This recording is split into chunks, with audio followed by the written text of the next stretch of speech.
In the 1990s, a close-knit immigrant community was terrorized by one of its own. Those who turned to the police for help found themselves threatened or killed. Despite the risk, two men refused to back down. Their testimony could help end the killing if the FBI got close enough to uncover one man's deadly business.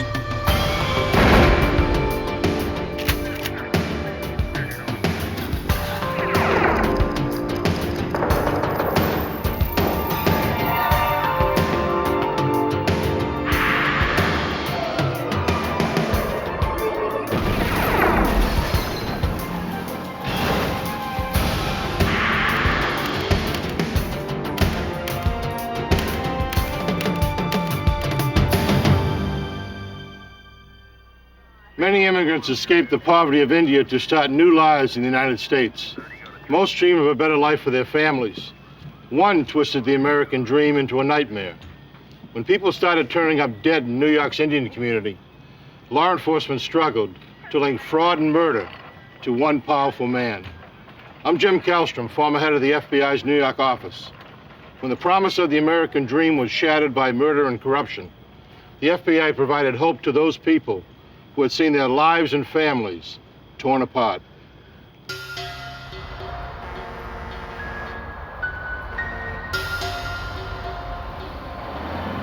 July 9th, 1995. Gas station attendant Kulwant Singh commuted to a gas station in the Bronx to work the late shift.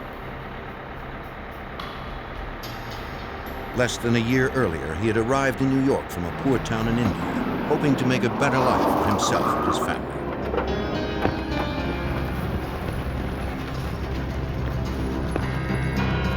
That night, he disappeared.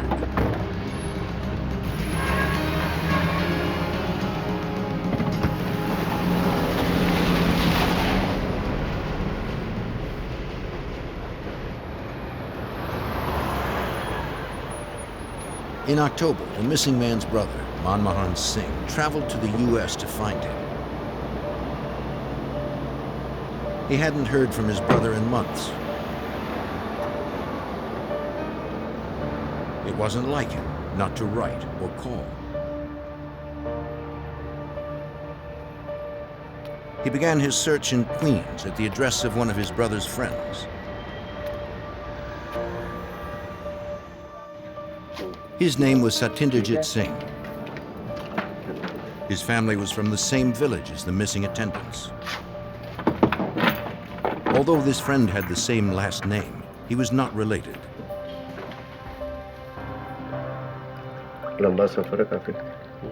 Like many members of the Sikh religion, Satyendra took the surname Singh, which means lion in the Punjabi language. Satyendra said a missing persons report had been filed, but police had found no trace of his friend. He advised the new arrival to be careful who he talked to.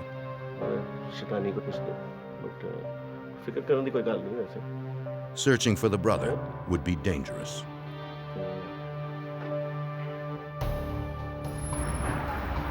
Manmohan visited the gas station in the Bronx where his brother had worked.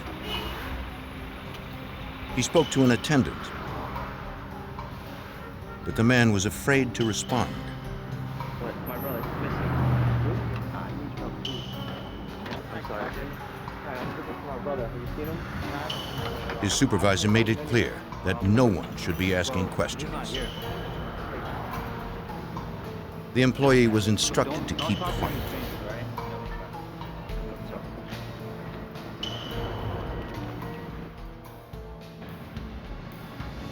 But Manmohan was persistent and convinced the attendant to meet him at a diner a few days later. I can only be here for a few minutes.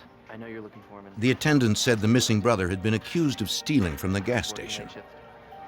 And he was coming in to Whether or not the allegations were true, they had made the station's owner angry. The attendant believed Manmohan's brother had been kidnapped and probably killed.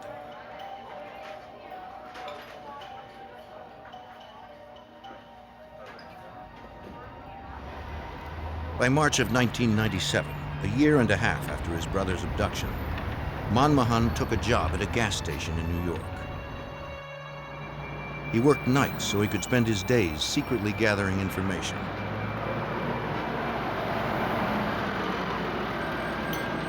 He believed he knew who was responsible and was ready to go to the police.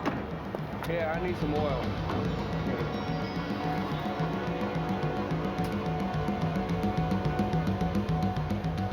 Then, on the night of March 16, 1997, he was silenced.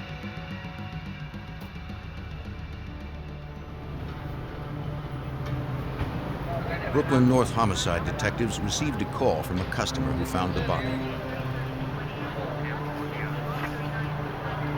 105, 1025. They photographed the crime scene to record its condition, then gathered evidence. They collected 2 shell casings from a 9mm Ruger.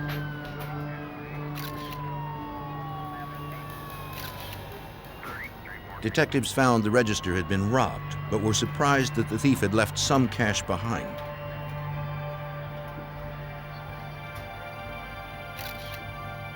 Police also found no fingerprints. Detective Tony Brazada concluded that robbery was not the prime motive. We examined the scene, and it looked like it was a typical gas station robbery at the beginning, but then examining the scene thoroughly, it seemed that it was more like an assassination, or this person was a target because he was shot very close range behind the head, and he was on his knees. Detectives visited the Sikh temple where the funeral was being held. They knew this immigrant community was wary of outsiders, but hoped to find friends of the victim willing to talk. Good, how you doing? Satyendra Singh stepped forward. He told detectives that he knew the slain man. Okay. Detectives explained that without cooperation, the killer would likely go free. Okay. Yep, very good. Although he knew he was jeopardizing his own safety, he promised to meet with detectives and help them in any way he could. The following day, Satyendra Singh came to the police station as promised. Yes, sir. He brought with him another witness, Sarvjit, who was also willing to talk. They told detectives they believed a wealthy and powerful Indian man named Dhinsa had ordered the murder of their friend, as well as the abduction of their friend's brother. Dhinsa was a corrupt and ruthless businessman who was well known in the Sikh community. Like many others, he had come to the U.S. from India in the mid-1980s with only a few dollars in his pocket. But his story was different than most. He had amassed an empire of more than 50 gas stations in and around New York City. And which was common with all the... The witnesses knew several of Dhinsa's employees and explained to Detective Teddy Braun that the millionaire would stop at nothing to protect his business. His whole thing was fear.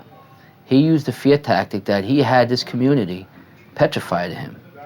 I mean, to the point where he could walk in and do something in front of hundreds of people and no one's gonna say nothing. Police also learned that Dhinsa was no stranger to crime.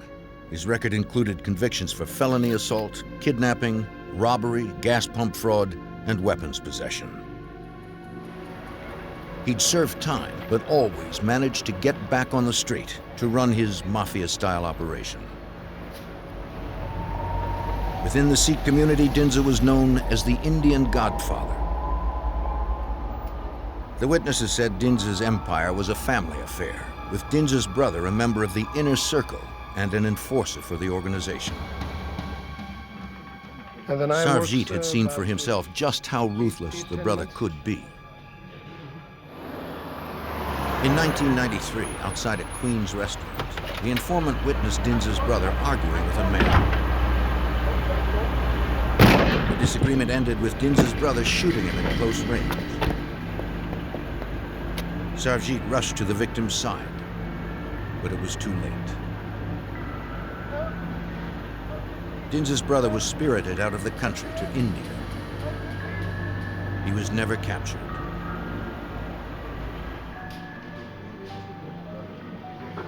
The witnesses now told the detectives that they'd heard the brother would soon be returning to America. They were risking their lives talking to police, but they couldn't let the violence continue. Yes, sir. Both promised to report when Dhinsa's brother arrived. He's going to be coming back to the United States because Dhinsa's company was getting so big that Dhinsa needed another hand. And Dhinsa was the type of person where he'd rather have family hands-on than outsiders when it came to his money. True to their word, in May of 1997, the witnesses told police that Dhinsa's brother was back in New York. Police set up outside the warehouse of Dhinsa's headquarters in Brooklyn, waiting for his brother to arrive. In front is clear. Both witnesses were present to assist police with identifying the murder suspect.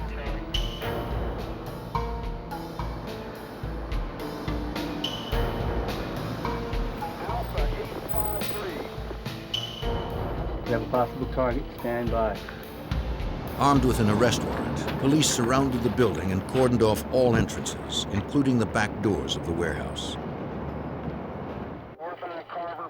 From the surveillance van, Satinderjit confirmed that it was Dhinsa's brother heading for the front door. We have a target entering the building.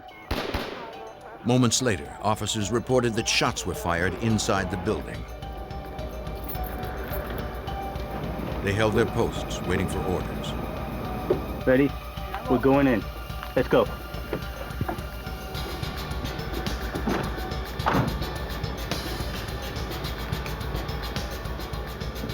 Officers forcibly entered the front of the building. 3 men raced out the back door into the hands of police. The men were Dhinsa's brother, his cousin, and his nephew. All 3 were arrested.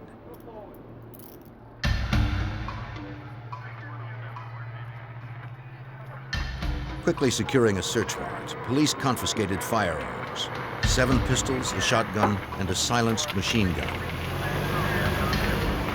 As they loaded the contraband into a police car, Dhinsa himself arrived at the scene.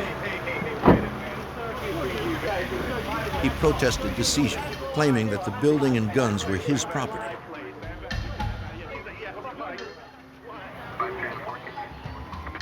But the guns were illegal.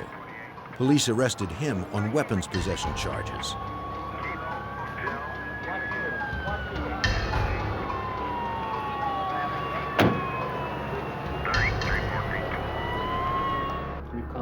They took him to the 112th precinct, where Dhinsa was booked and fingerprinted. Police pressured him to cooperate. They had 2 witnesses who would testify against him and his brother for murder. Insisting he was innocent, he refused to talk.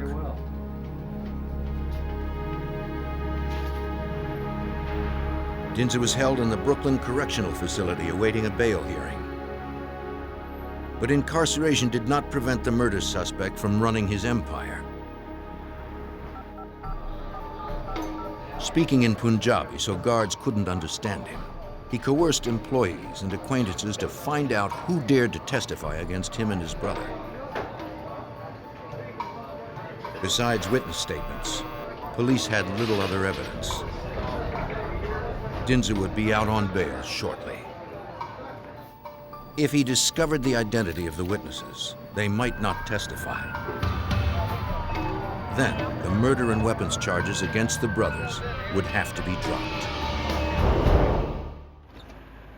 In May 1997, New York City police arrested 2 East Indian brothers who had been terrorizing their immigrant community for years.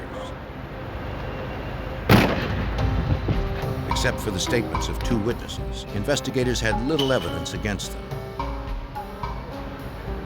But they believed that Dhinsa was the ringleader and that he had ordered 2 murders and a kidnapping. Dhinsa had posted bail on May 4th, 1997, just days after his arrest. But his brother remained held on a murder charge in New York City's Rikers Island prison. Through informants, Dhinsa had learned the identity of the 2 witnesses against him. If they continued to cooperate with the police, he, his brother, and his multi-million-dollar gas station empire would be in jeopardy. One of the witnesses, Satyendra Singh, was close with several employees of the suspected murderer. He knew a great deal about how Dhinsa ran his $60 million gas station chain.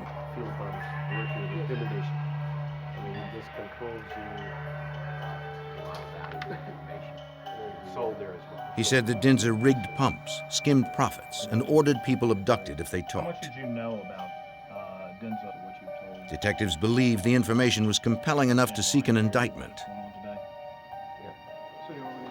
In early June of 1997, investigators met with the assistant U.S. attorney to explore Dhinsa's illegal activities.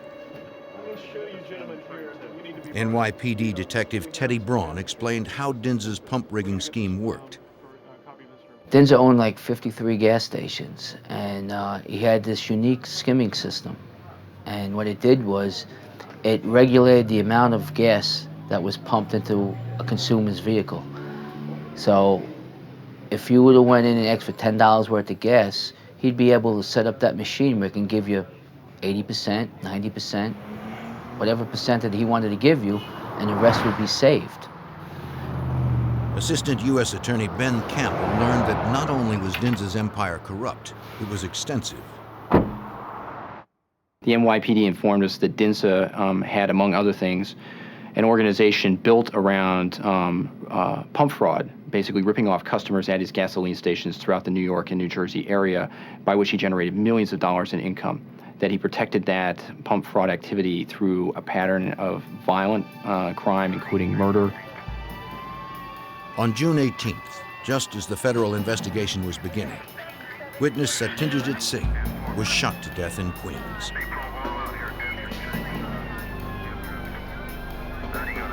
It was the day before Dhinsa's brother, suspected of murder, was scheduled to attend a hearing.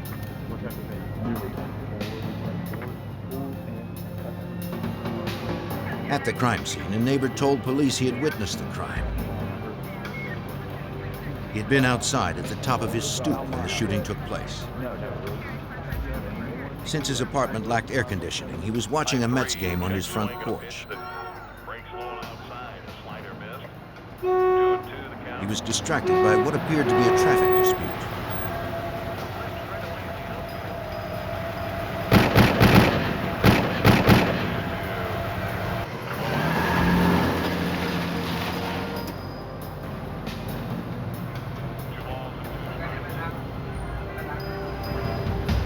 The neighbor described the shooter as a tall African-American male, but he never saw his face. The slain man's cousin was sitting beside his relative in the car when he was killed. The cousin told police it had all happened so fast. He was too shaken to remember any details.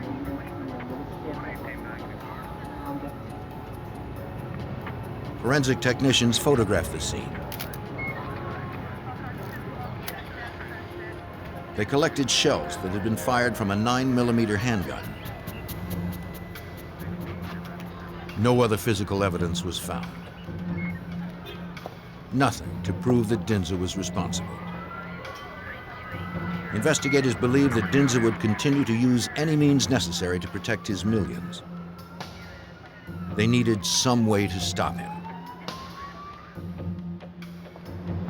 NYPD detectives turned to Assistant U.S. Attorney Ben Campbell for guidance. He would refocus the investigation to take advantage of the federal RICO statute, the Racketeering Influence and Corrupt Organizations Act, a law used to prosecute organized crime. This looked like, had all the hallmarks of a racketeering prosecution. It had an organization with leadership, it had racketeering activity which generated income, and it had a pattern of criminal activity which spanned several years, almost a decade. This would widen the scope of the investigation considerably. The Assistant U.S. Attorney called on the FBI for help. Special Agent in Charge Kevin Donovan from the FBI's New York field office worked the case. The FBI was planning on conducting a traditional organized crime investigation that would focus on development of cooperating witnesses, use of cooperating witnesses, review of records, and search warrants to focus on the multiple acts of violence and the multiple acts of fraud. That would not be easy. In order to develop new witnesses, agents would have to ensure the safety of those who came forward. As long as Dhinsa Singh was able to intimidate witnesses through violence, threats of violence, and homicides, our investigation would be very limited. We needed to make sure that no other individuals who would cooperate with us would be hurt by Dhinsa Singh. News of the most recent killing spread quickly through the Sikh community. The other witness, Sarvjit, and his family prepared to leave town. Investigators pleaded with him to allow the FBI to place him under protective custody. But he insisted on taking his wife and 2 small children away from New York. Despite investigators' best efforts, Dhinsa had intimidated another witness. To the Sikh community, the police and the FBI seemed powerless to protect them. In the summer of 1997, the FBI was on the trail of a violent businessman named Dhinsa.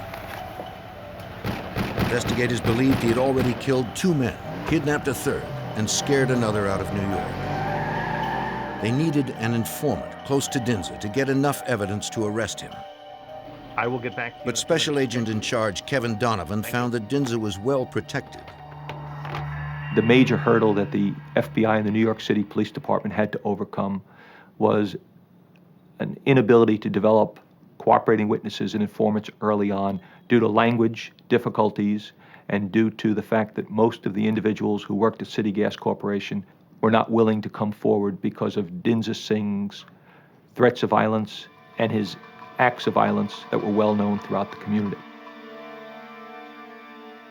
Dhinsa now threatened the life of another member of the Sikh community. Balwant Singh was close friends with the witness who had fled the city with his family. The man was terrified. Dhinsa had come after him to find the one remaining witness. He remained holed up in his apartment with his wife and daughter for 3 days before he finally called police. He reached the Queen's Homicide Unit, which was investigating the murder of Satinderjit Singh, a witness against Dhinsa.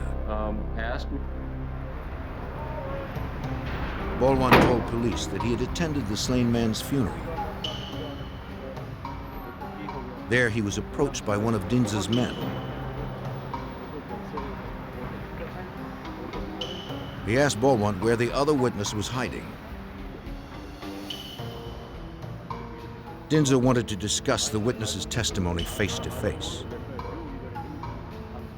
Balwant refused to tell him anything. But now he feared for his own life.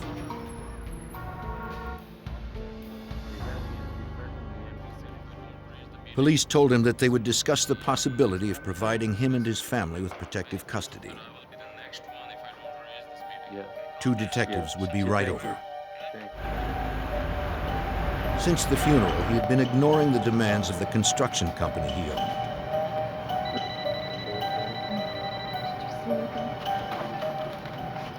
Mr. Singh, please. Hello? Yes, Mr. Singh. Need you down here at the office. When the company called, he agreed to run an urgent errand. He left his frightened family, promising he'd return as soon as he could. He knew Dhinsa's reputation.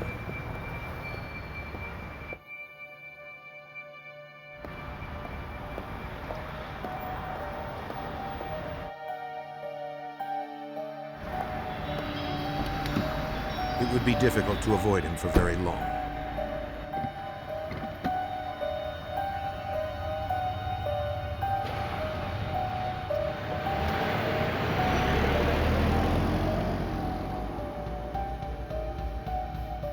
Just minutes after pulling out, the man noticed a sedan that seemed to be following him.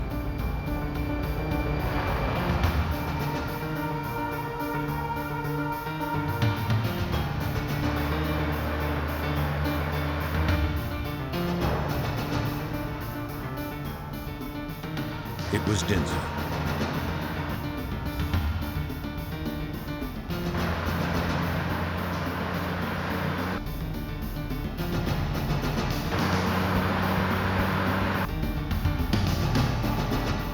Balwant didn't want to take any chances, so he returned home. Dhinsa sped away. As detectives headed for Balwant's apartment, they received a page.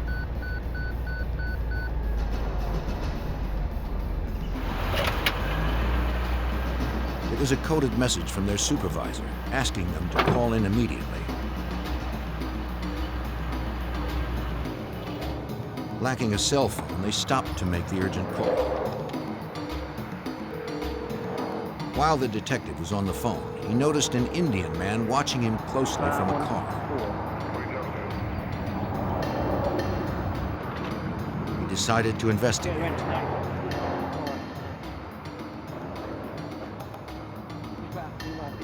The detectives asked the driver for his license and registration.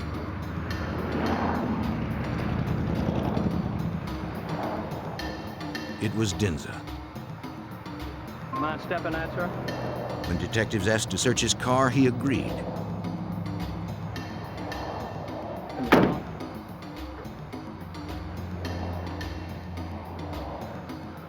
Inside, they found some gas receipts. In the trunk, detectives also found electronic gauges for gas pumps. Dhinsa possessed nothing that was illegal.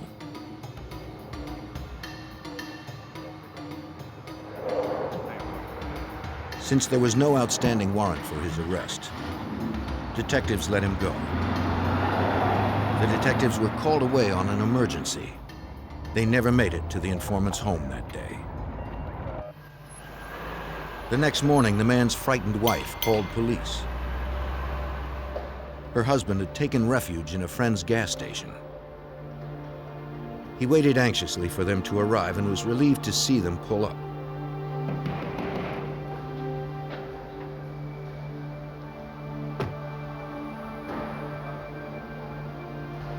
His wife and daughter were picked up moments later.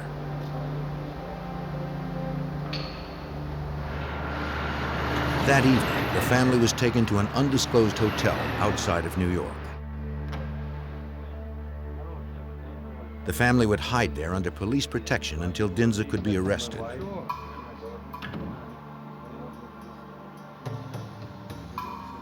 Detectives informed Balwant that they had run into Dhinsa near his neighborhood. They asked if he could verify the man's identity from a photo. Yeah, this is Mr. Dhinsa. Balwant identified him instantly. I'm 100% positive. This is Mr. Dhinsa. Investigators had one more witness in their case against the deadly businessman, but they still lacked sufficient evidence to make an arrest. In July of 1997, FBI agents and NYPD detectives believed gas station mogul Dhinsa was the man behind the murders of 2 Indian immigrants and the disappearance of a third. Investigators had little evidence to prove their theory, and Dhinsa's intimidation had silenced most witnesses. But a few among the community were tired of living in fear. At the end of July, Brooklyn North homicide detective Teddy Braun interviewed a source close to Dhinsa. During the interview with the confidential informant, my partner Tony Pizzata came across a name Marvin, who was linked as Dhinsa Singh's strong arm. The man's full name was Marvin Dodson. He was a 35-year-old African-American male. Detectives discovered that he had an arrest record for illegal firearms. Any of these men look familiar? They showed a photo lineup to the cousin of the slain witness who was in the car when the shooting occurred. You recognize any of these men? He immediately identified Dodson as the gunman. Detective Anthony Brzada now began searching for Marvin Dodson. Okay. My partner and myself put together a list of various locations, like about 6 or 8 locations where he hung out, his residence, his relatives. On July 4th, 1997, Police cornered Dodson in a Queens neighborhood. Marvin Dodson! Turn off your ignition! Throw your keys out the window now! Do it!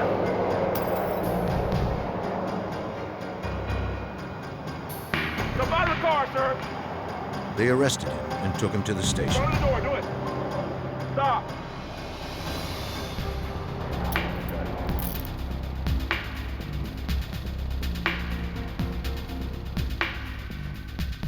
Dodson agreed to testify against Dhinsa in return for a lighter sentence. On Sunday morning, July 6, 1997, Dodson and his attorney met with Queens homicide detectives, the assistant U.S. attorney, and the FBI. Dodson confessed that he had been hired by Dhinsa for the murder. Dodson said the plan to kill one of the witnesses began on May 18, 1997.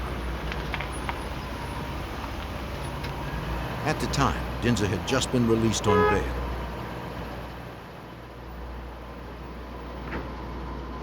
Dodson would be the trigger man, hired to kill the witness scheduled to testify against Dhinsa and his brother. First, they picked up the murder weapon, a 9mm Ruger. The same caliber of shell casings were later collected at the crime scene. Dodson told investigators that Dhinsa then ordered him to hire a driver for the hit. Go ahead and tell us a story. Dhinsa's next move was to conduct surveillance of the witnesses. Assistant U.S. Attorney Ben Campbell recalls that Dhinsa provided Dodson with all the information he'd needed to get to Satyendra Singh. He gave Mr. Dodson the address where Satyendra Singh lived, the license plate number to his vehicle, and instructed Mr. Dodson to watch Satyendra Singh and kill him at the first opportunity. What do you do with the gun? On June 18, 1997, Dodson received a phone call from Dhinsa. His boss told him that the witness needed to be dead before nightfall. Dhinsa's brother's hearing was the following day. The hit would send a message to everyone who considered testifying. Dodson said that he and his driver, Walter Jazz Samuels, met Dhinsa at one of his gas stations. Dhinsa provided them with a white van. They watched Satyendra house until he came out. He was with his cousin.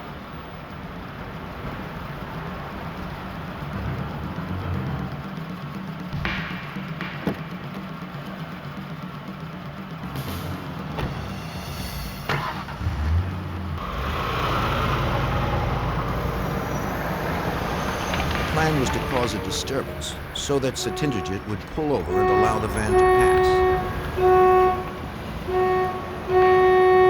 When he did, the van blocked him from moving.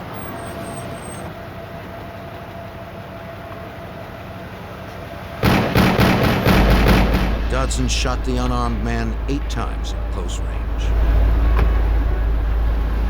The hitman's description of the events of that day corroborated a neighbor's statement to police. Dodson also told investigators that after the killing, he had returned the white van to Dhinsa's garage on Roosevelt Avenue. He gave the gun back to Dhinsa, who paid him and the driver $20,000 for the hit. On July 6, 1997, police approached the Brooklyn home of Walter Jazz Samuels, the man who Dodson claimed had driven the van.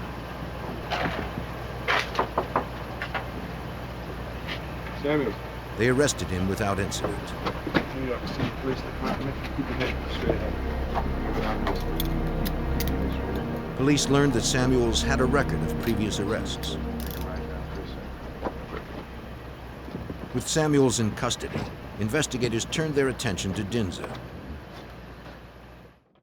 The U.S. Attorney's Office believed agents and detectives now had enough evidence to indict Dhinsa on federal racketeering charges. Special Agent in Charge Kevin Donovan recalls that agents dispersed across the city to find him. FBI agents and New York City Police Department detectives initiated surveillances at several city gas corporation gas stations in which Dhinsa Singh was known to frequent.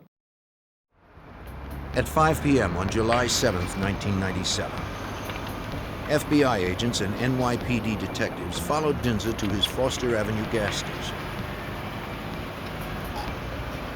When he arrived, they arrested him for murder, kidnapping, pump fraud, and obstruction of justice in aid of a corrupt organization. The entire case hinged on the testimony of Dhinsa's hitman, Marvin Dodson. But because Dodson was a murderer, the U.S. attorney still needed to substantiate his story with other evidence or witness testimony.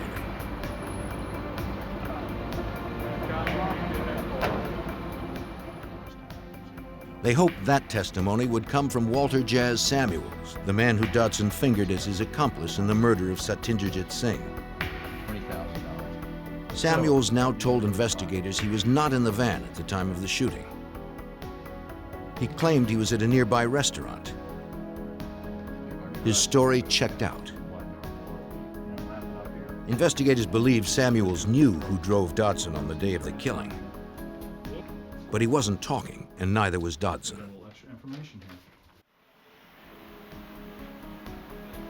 Investigators needed something else to corroborate Dodson's story.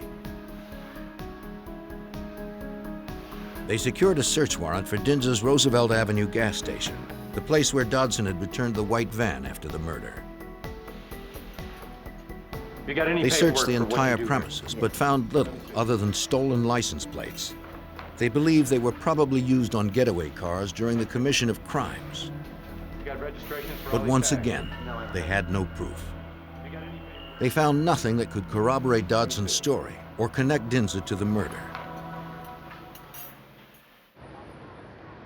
As the FBI and police continued to pursue evidence, Dhinsa was behind bars once again, pending a July 14th bail hearing.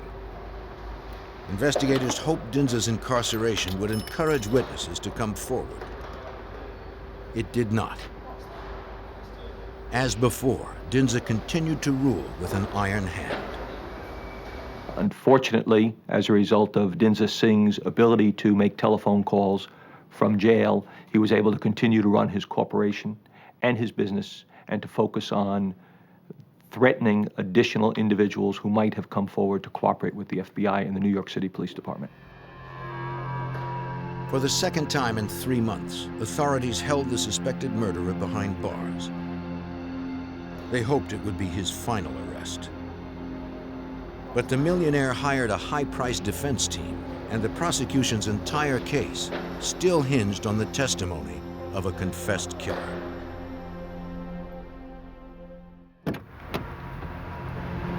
In July of 1997, a man named Dhinsa had been arrested on federal racketeering charges that included murder and kidnapping to protect his corrupt business empire. It was his second arrest in 3 months. As he had before, Dhinsa directed his business and even threatened potential witnesses from a prison telephone. But this time, investigators were listening. Assistant U.S. Attorney Ben Campbell was not going to let Dhinsa slip through his hands again. They had to keep him behind bars. First, his conversation was in Punjabi, which is a very unique dialect, and it took us some time before we could find a Punjabi translator to translate those telephone calls. Secondly, he was not very overt in his conversation, so he's somewhat cryptic in his conversation with his colleagues. The translations opened a rare view into just how tightly Dhinsa held the reins to his empire. Dhinsa attracted customers to his rigged pumps by advertising the lowest gas prices in New York. But his pumps provided less than a gallon for the price. He was issuing routine instructions to the members of his office, telling them to change the price of gasoline at his various stations, to continue to order supplies for his company. In addition, he also gave them instructions about things to communicate to their attorneys and steps to be taken in order to try and get him out on bail. As Campbell raced to find evidence to keep Dhinsa from making bail, police processed the suspect's car. They found business cards that linked Dhinsa to his hitman, Marvin Dodson, and Dodson's operative, Walter Jazz Samuels. Police also recovered a list of names and addresses that appeared to be a hit list. The list included the home address of Sarvjit Singh, a federal witness who had fled the city with his family. Names, lists. Balwant Singh, who was under protective custody, had also made the list. 7 more men with Punjabi names appeared as well. It was just what investigators needed to keep Dhinsa from making bail. While they did not know whether these men were dead or alive, they knew who might. Agents asked Walter Samuels about the list, hoping it would prompt his memory. He finally opened up. He said that Dhinsa had planned to kill those 9 men. 2 of them, Balwant and Sarvjit, were federal witnesses. The other 7 were Balwant's family members. They were all still alive. Once again, agents would need to corroborate the story. Confined in the room next door, Marvin Dodson and his lawyer waited to be questioned. Look at. Tell me what it means to you. Dodson confirmed Samuel's story and added something else. He said that on July 3rd, just days before Dhinsa's most recent arrest, Dhinsa had purchased 2 used police cruisers as part of the assassination plan. Well, Dodson had copies of the titles, which his lawyer now offered to the agent as proof. I assume. Mr. Dhinsa's plan was for Mr. Dodson and Mr. Samuels to pose as law enforcement officers and to stop Balwant Singh on the street along with members of his family and kidnap them and bring them to Mr. Dhinsa at an undisclosed location. You're going to try to cram all these people in. Feeling the pressure and hoping to cut a deal, Samuels now told investigators the name of the man who drove the white van during the murder. His name was Evans Alonzo Powell. Because Powell had no arrest record, Dodson wanted to protect him. He had threatened Samuels not to give him up. On July 19, 1997, police arrested Powell on a Brooklyn street. He agreed to cooperate. Powell admitted that he had driven the van for the murder in Queens. Investigators finally had their corroborating witness.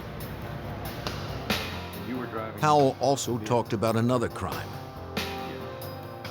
Tell us more about where. Dhinsa had ordered the murder of the Indian man who had traveled to America to search for his missing brother.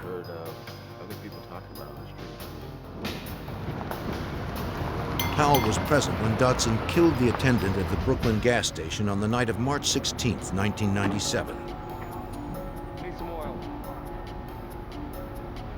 Detective Tony Brizada remembers Dodson's confession. He admitted shooting him twice in the head, had him kneeling down. And he said he got paid by Singh for doing this. That Singh wanted this person killed. He didn't give him a reason, but he just wanted him killed. Dhinsa had paid Dodson just $4,000 for taking the man's life. Dodson stole money to pay Powell for being the lookout.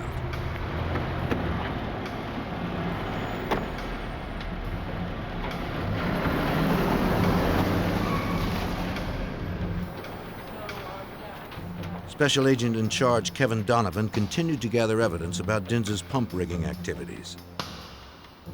The FBI and the New York City Police Department executed a search warrant at the Foster Avenue City Gas station. The focus of our search was to identify and obtain evidence of the pump rigging scheme. As a result of the excavation of the area around the pump, electronic devices were located in a box that was used to control the pump rigging scheme. Investigators determined that Dhinsa manipulated the flow of gasoline to customers' cars through devices controlled by remote. Wired to the pumps and buried underground, the systems could be turned on or off at will. Detective Teddy Braun explains that Dhinsa taught many of his employees when to turn them on and off. You were taught how to work on remote. And what would happen would be if a person, like for instance, if a person came in for a gallon of gas for their lawnmower, what would happen was the gas attendant would hit a a remote in his pocket, which was just like a car alarm remote. And what that would do, it would shut off the skimming system. And the system would go right up to perfect. So that when the gas attendant pumped a gallon worth of gas in a container, it was perfect. So there would be no question. In late July of 1997, the FBI conducted an exhaustive search of Dhinsa's Brooklyn warehouse headquarters. There they found his double books. We discovered documents reflecting bribery payments to a corrupt Department of Consumer Affairs inspector. In addition, we also estimate the total value of Mr. Dhinsa's pump fraud activities in the neighborhood of $40 million over 10 years. By September of 1998, the body of the man abducted from a gas station in the Bronx in 1995 was still missing. But agents had a hunch. Based on New York City construction records at the time of his disappearance, agents suspected that Dhinsa had buried the attendant underneath one of his gas stations. It was determined that the most likely gas station that was under construction at that time was a gas station located at Farragut and Flatbush Avenue. On September 16, 1998, investigators arrived at the station with heavy equipment. They employed ground-penetrating radar to help locate the body beneath the earth.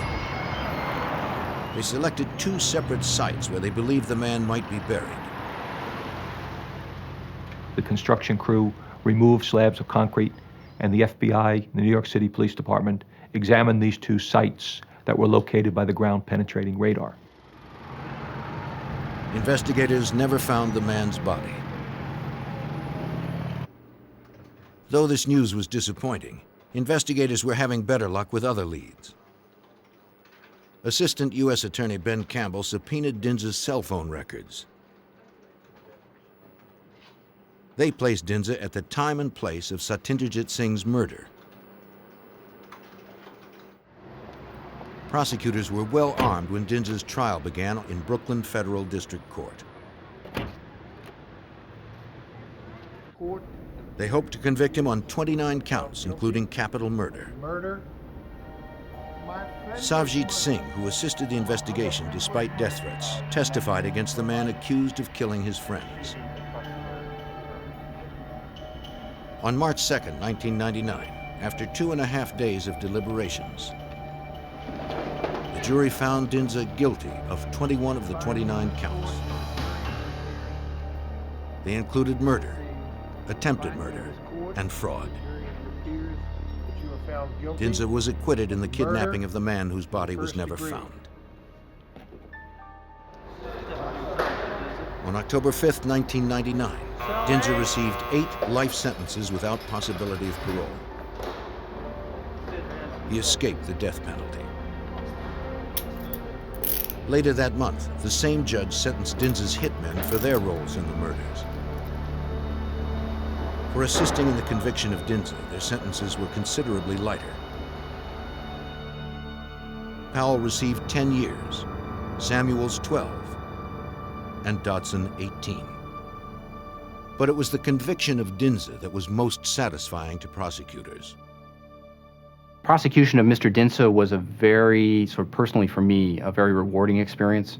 We were able to step into a community that frequently does not turn to law enforcement for assistance, and to render some significant help to them in order to remove an individual who was, for lack of a better term, a plague on that community. Like many immigrants before him, Dhinsa arrived a poor man and was embraced by a community of compatriots. But he repaid their kindness with swindles and murder. For his greed and brutality, he will never be free again.